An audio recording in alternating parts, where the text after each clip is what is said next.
বৃহস্পতিবার সন্ধ্যা প্রায় ৬টা নাগাদ প্রতিদিনের মতো পেশাগত দায়িত্ব পালন শেষে বাড়ি ফেরার পথে উত্তর কলমচৌড়া এলাকায় দুষ্কৃতীদের হামলার শিকার হন বক্সনগর প্রেসক্লাবের সভাপতি তথা বিশিষ্ট সাংবাদিক প্রভাত ঘোষ।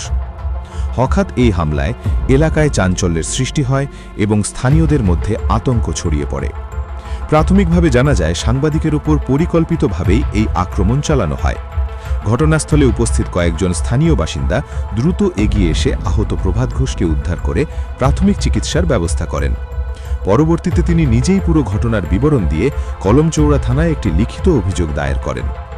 অভিযোগ দায়ের হওয়ার পরপরই মামলাটি অত্যন্ত গুরুত্ব সহকারে গ্রহণ করেন কলমচৌড়া থানার ভারপ্রাপ্ত কর্মকর্তা ওসি সুবিমল বর্মন।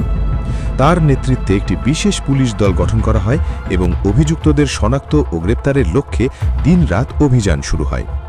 বিভিন্ন সূত্রে তথ্য সংগ্রহ, স্থানীয়দের জিজ্ঞাসাবাদ এবং গোপন খবরের ভিত্তিতে পুলিশ ধারাবাহিকভাবে অভিযান চালাতে থাকে।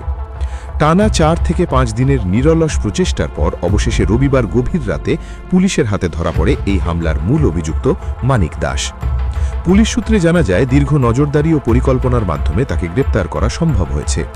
গ্রেপ্তারের পর অভিযুক্তকে থানায় নিয়ে সে জিজ্ঞাসাবাদ করা হয় এবং ঘটনার সঙ্গে জড়িত আরও কারো সংশ্লিষ্টতা রয়েছে কিনা তা খতিয়ে দেখা হচ্ছে।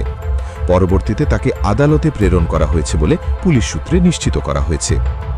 এই ঘটনায় সাংবাদিক মহলে তীব্র প্রতিক্রিয়া সৃষ্টি হয়েছে। বিভিন্ন সাংবাদিক সংগঠন এই হামলার তীব্র নিন্দা জানিয়ে দোষীদের দ্রুত শাস্তির দাবি তুলেছে। একই সঙ্গে ভবিষ্যতে সাংবাদিকদের নিরাপত্তা নিশ্চিত করার জন্য প্রশাসনের কাছে জোরালো দাবি জানানো হয়েছে। পুলিশ প্রশাসনের পক্ষ থেকে আশ্বাস দেওয়া হয়েছে যে এই ঘটনার সঙ্গে জড়িত অন্য কেউ থাকলে তাদেরও খুব শীঘ্রই আইনের আওতায় আনা হবে এবং দোষীদের বিরুদ্ধে কঠোর ব্যবস্থা গ্রহণ করা হবে। ডিডি রিপোর্ট, প্রতিবাদ নিউজ।